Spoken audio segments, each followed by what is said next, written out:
Bienvenue sur notre chaîne.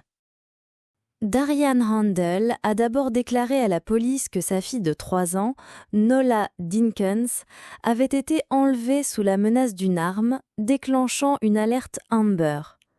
Mais les enquêteurs ont rapidement découvert que l'enfant avait en réalité été battu à mort.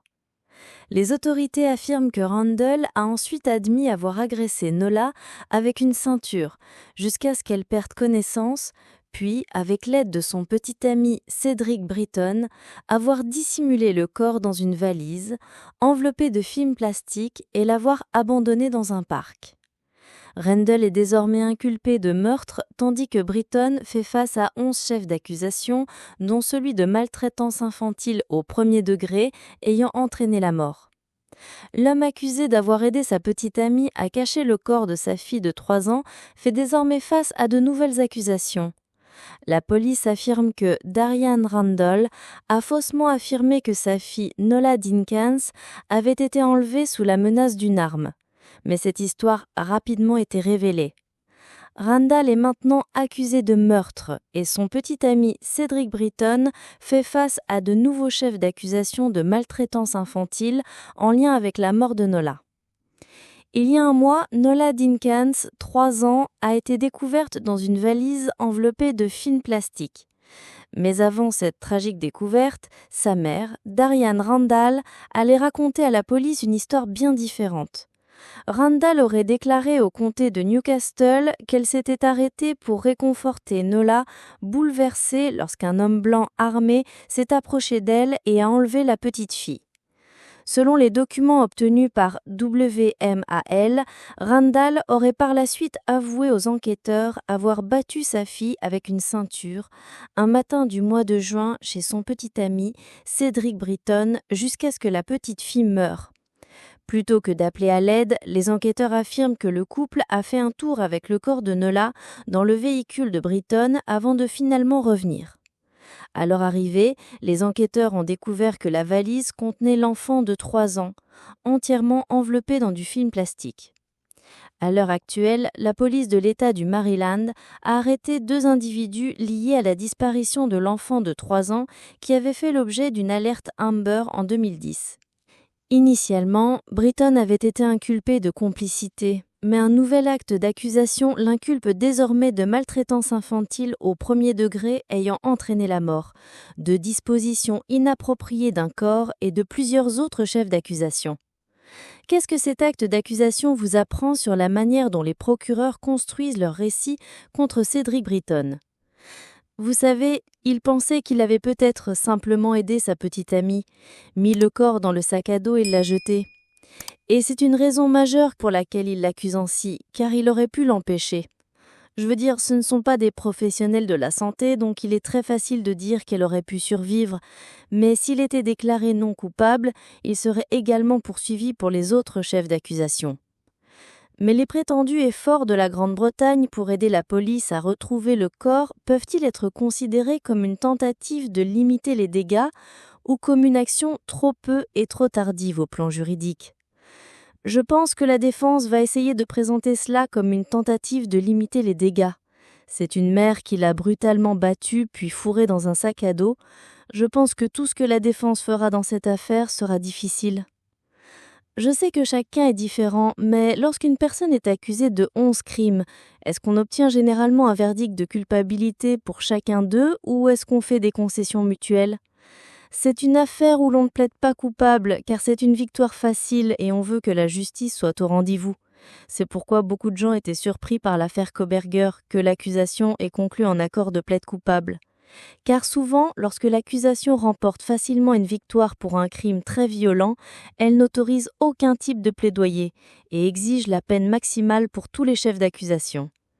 Car encore une fois, on ne sait pas comment ça va se passer, si ça ira jusqu'au tribunal ou non, et s'ils choisissent de ne pas le faire, le font-ils généralement simplement par manque de ressources ou par manque de moyens, et c'est plus facile par exemple lorsqu'il y a un plaide coupable dans une affaire comme celle-ci. Avec l'accusation, il faut faire venir tous ces enquêteurs, tous ces témoins experts, et cela prive le procureur de ressources qui travaillent sur une autre affaire. Ils ont inventé une ruse très élaborée et c'est pourquoi nous avons autant d'accusations lourdes contre eux, car ce n'était pas juste un coup de tête. Et puis ils ont essayé d'inventer cette ruse et l'ont gardée dans la valise pendant une nuit entière, juste en bas des escaliers.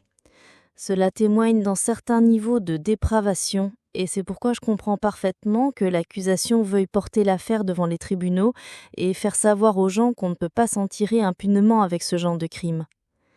Et je suis content que vous ayez mentionné cette partie concernant le fait que cela pourrait révéler un passé de violence présumée, car parfois la défense soutient que, vous savez, c'était un incident isolé. Et je pense que c'est en grande partie la raison pour laquelle ils ont agrandi les accusations, n'est-ce pas ? Il semble que l'enfant ait été battu avant, que ce n'était pas le premier coup. Britton et Randall sont-ils essentiels pour reconstituer la chronologie, notamment en ce qui concerne les éliminations ? Ils les pisteront et retraceront leur déplacement de façon à ce qu'on puisse suivre l'évolution des faits, non seulement après, mais aussi avant. Assurez-vous de pouvoir prouver qu'ils étaient tous les deux présents dans la maison au moment du crime. Nous venons d'aborder le fait que selon la police, le corps de l'enfant était dans cette valise au moins toute la nuit. Le fait que le corps soit dans une valise et qu'il l'ait prétendument quitté, Amine suggère simplement une préméditation ou une panique. Ils vont démontrer que c'était calculé, qu'il lui a fallu quelques minutes pour penser à la mettre dans la valise. Je pense qu'ils vont tous les deux essayer de se rejeter la faute. Et entendre un enfant de 3 ans se faire frapper avec une ceinture 15 à 20 fois, c'est de la culpabilité. C'est pourquoi l'accusation a alourdi la peine, car il y a une claire intention de nuire à cet enfant. Car je sais que dans des situations comme celle-ci, lorsque 2 personnes sont inculpées, chacun cherche juste à obtenir le meilleur arrangement. Il est fort possible que l'accusation ne conclue aucun accord avec l'un ou l'autre, qu'elle veuille la peine maximale pour chacun. Donc même s'ils peuvent alléger beaucoup de choses pour lesquelles ils étaient très peu coupables, l'accusation va monter un dossier solide et examiner tous les différents éléments de preuve que vous venez de poser lors de cette interview. Alors, je me demande si ces aveux sont vrais, comment Randall peut-elle être accusée des mêmes faits si elle a avoué avoir aidé et encouragé un crime ? C'est pourquoi même si nous ne connaissons pas l'entièreté de l'histoire, je pense que la police allège qu'il était présent au domicile pendant le battage. Donc comme il avait l'intention de laisser faire et de ne pas empêcher, c'est pourquoi ils ont agrandi les accusations en complicité pendant le crime. Nous savons que la mère de Nola fait également face à des accusations supplémentaires pour avoir menti à la police sur l'enlèvement de Nola. Britton pourrait-il être impliqué dans cette affaire si les procureurs pensent qu'ils ont planifié, élaboré ce plan ensemble ? Et je pense que toutes les accusations qu'ils pourraient porter contre elle à ce stade, ils peuvent la porter aussi contre lui, car il vivait avec elle. Comment les fédéraux peuvent-ils s'impliquer dans une situation comme celle-ci ? Oui, à cause du franchissement des frontières entre les États. C'est ainsi que les fédéraux pourraient potentiellement intervenir s'ils le veulent. Ça dépend de savoir s'ils vont ou non poursuivre l'accusation d'enlèvement, car vous savez, elle allège un enlèvement qui a eu lieu dans un État et qui a ensuite été transféré dans un autre.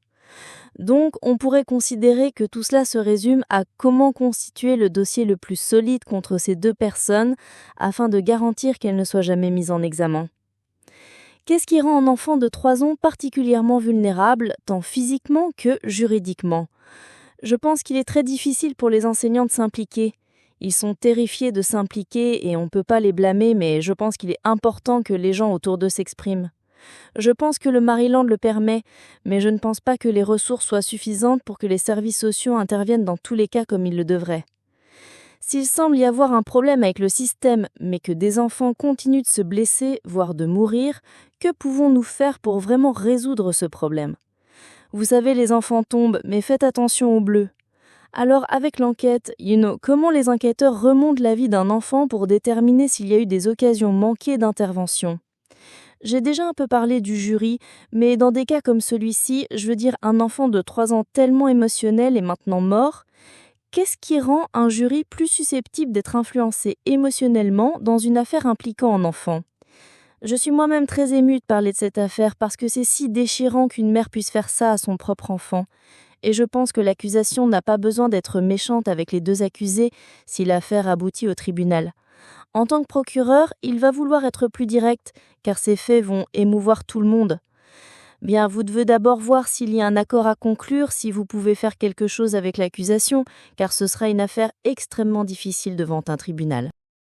Merci d'avoir regardé. J'espère que cet épisode vous a plu. Si c'est le cas, n'oubliez pas de cliquer sur le bouton j'aime et de vous abonner si vous voulez en entendre davantage. Pouvez-vous nous dire dans les commentaires où vous vivez et quelle heure il est dans votre pays?